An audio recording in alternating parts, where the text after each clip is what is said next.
Hey everyone, Gaijin Goomba here. I've spent a bit of time looking back at my old videos, and I realize it's been months since I've talked about Japanese culture in games, so I figured it's about time to head back to my roots and talk about some Japanese culture in games. And what better way to do that than talk about one of the weirdest games from our childhood, Mythical Ninja, also known as Ganbare Goemon for the SNES. What would you say if I told you that everything in this game, from the woobity-woos to the hashish pipes, makes sense from a cultural perspective? Now, I'm sure you're thinking I got into Ronnie's Mercury toothpaste, but no, it's true. And today, I'm going to prove it. So strap in, kiddies, there's going to be a lot of analysis going down today. Let's start with our main characters, Kid Yin and Dr. Yang. I'm sorry, but those names are absolutely ridiculous. Yeah, he sure looks like a doctor, doesn't he? Their non-bastardized names are Goemon and Ebitsumaru, who are based off of the Robin Hood-esque legendary thieves of Japan, Ishikawa Goemon and Nakamura Jirokichi, aka Nezumi Kozo. If you've played any of the Samurai Warrior games, you probably recognize these guys as well. Anywho, Nezumi Kozo was a thief who was popularized into being a Robin Hood hero. He was captured not once, but twice. The first time he was tattooed and banished, and the second time he was publicly executed. In his 15-year career, however, he stole from over 100 samurai families, totaling in 30,000 ryo, which is about $36 million. Not a bad life compared to poor Goemon, though. He too was a thief, but he was actually known to give to the poor. But it was only a matter of time before the law caught up with him. Then warlord Toyotomi Hideyoshi captured his son Gobe and murdered his wife Otaki. Goemon, seeking revenge, made an assassination attempt against Hideyoshi, but was caught. His punishment? He and his son were boiled alive. Ugh. But enough of the dramatic stuff. Let's talk about the crazy crap that's going on in this game. And I suppose the easiest way to do that is to talk about every level, so let's begin. Starting with this scruffy-looking fellow. This is basically a very stereotypical caricature of the Ainu people, the indigenous tribes of northern Japan. What? Do you think only Japanese people lived in Japan? Oh dear. The easiest way to describe these people and their circumstance is pretty much what the English colonists did to the Native Americans.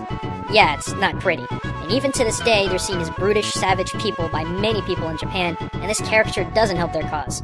Times are changing, but it still isn't easy for these shamanistic people. This guy with the basket on his head? This is actually a nomadic monk sect called Komuso. They've traveled all over Japan playing shakuhachi as a method of meditation and accepting donations. In fact, these guys still exist today. I've actually ran into 2 or 3 of them in Nagoya. The idea behind the basket on their head is to remove their appearance and ego from the community, but what it really did was create a great disguise for ronin and ninja who were trying to keep out of the public's eye. So don't feel bad for beating the crap out of these guys in-game. Most likely, they're disguised bad guys. Speaking of monks, here's another one. Though these guys presumably come from the Shakujo sect. And yes, for those of you wondering, Miroku from Inuyasha was one of these monks.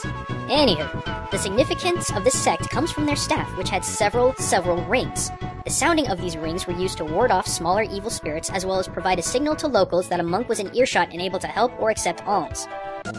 Now these guys with the wide hats, you might think they're monks as well, but they're actually regular people as pilgrims. Gasa pilgrims to be exact, named after their big hats. These people would travel all over Japan, hitting important shrines and holy spots during the summer. And speaking from experience, those big umbrella hats are a must for keeping the sun out. How about these cute little fireball guys? They can't be bad, right? Well, that's a Hinotama, and just like Litwick from Pokemon, these sentient balls of flame love to hang out with big, nasty ghouls, lighting their way through the night. Seeing one of these things means a really horrible death is just around the corner. Not so cute now, is it? How about the Hyotoko gang in the second stage? You may think this was just a generic name, but it isn't. The masks of these guys, as well as their faces, are based off of a character archetype mask in Kyogen, literally meaning wild words. Basically an intermission comedy sketch between no performances. The Kyogen mask represents a stereotypical doofus male character, which I'm sure you can understand from the goofy puckered lips. Speaking of Kyogen, there's another gang in this game who's completely based off that mask. The Otafu gang of Ohei Dojo in the next stage. Their resemblance comes from the Otafuku mask, which at first comedically symbolized the standard female beauty in Japan, but eventually became a symbol of general jolliness, much like our yellow smiley faces here in the West. So yeah, you've got an evil gang and happy masks running amok in Japan. Oh, the Joker would be so proud. The next level of the game, the Ninja Castle, is pretty self-explanatory. You've got guys with swords, kunais, and shurikens, but what's interesting to note is that it says it takes place in Iga. Unlike the last level, Ohei Dojo, Iga actually exists and was a stone's throw away from where I used to live in Mie Prefecture. I'm also very happy to report that the practice of ninjutsu still is being studied in its birthplace today. Ha! Take that, zombies and pirates! The next level is Tengu Mountain. Not really sure what a Tengu is exactly? Well, Tengus are bird-like humanoids with a unique, usually red-colored face with long noses. They're both shapeshifters and masters of martial arts, but are generally harmless dwelling high in the mountains of Japan. Something to take note, though, is that the Tengu and Mythical Ninja toss around a 5-prong leaf.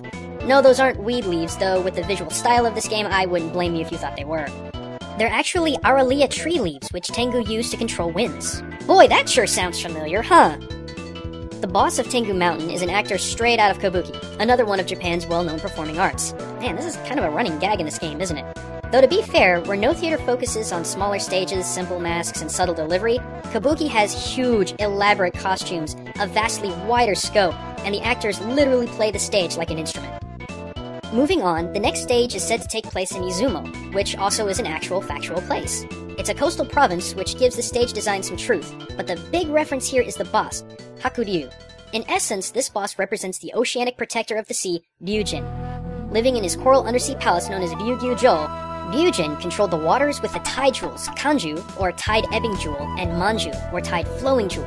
According to legend, Empress Jingu used these jewels during a sea battle with Korea to control the tide in her favor. The next level's theme is all about Dharma dolls. I'm sure many of you have seen these in other games, but are wondering, what exactly are these? Well, these dolls represent the bringer of Zen Buddhism to China and Japan, Bodhidharma, dating back to the 5th or 6th century. Little is known about him, but he's a character surrounded by legend. His most renowned legend is described as how he spent 9 years in his wall-staring meditative state, a practice that all Zen Buddhist monks practice even today. He actually spent such a long time meditating his arms and legs fell off. Thus why all of the Dharma dolls have no arms or legs. Last but certainly not least, the final level consisting of the Hanya Carpenters borrows just one more mask from No and Kyogen Theater, the Hanya mask. It was used to represent villainous characters, evil demons, spiteful women, so on and so forth. The final boss of this game, who also wears one of these masks, rides atop a hybrid dog-lion creature called a Shisa from Okinawan mythology. Shisa statues can be seen all over Japan, but what's notable about these guys is their mouths.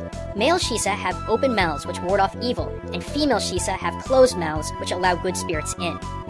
The final irony of this game comes from the fact that the final boss, who has captured our beloved princess, is a shogun whom Goemon must fight. This bears a striking resemblance to the real-life Goemon's struggle against Hideyoshi, who became the second shogun of Japan. And we've come full circle. Whew. You know what? After all of that, I still haven't covered everything about this game. But if you're curious about how all of the wackiness of this game makes sense, go check out filibustercartoons.com/ninja. There's a comprehensive list of everything that I've talked about today and then some when it comes to Mythical Ninja. I'll see y'all next time. And as always, until then, this is Gaijin Goomba signing out. Hey everyone, thanks for watching. If you want to check out more of my videos about culture and gaming, give a little click on my icon here. But if you want to get your mind blown by the soothing sensations of MadPad or the fro-headed quirkiness of Ronnie Edwards, be sure to click here for the Game Theorists channel, bringing you the truth about your favorite games since 2011. And don't forget to subscribe. Your support is truly what makes our shows go round.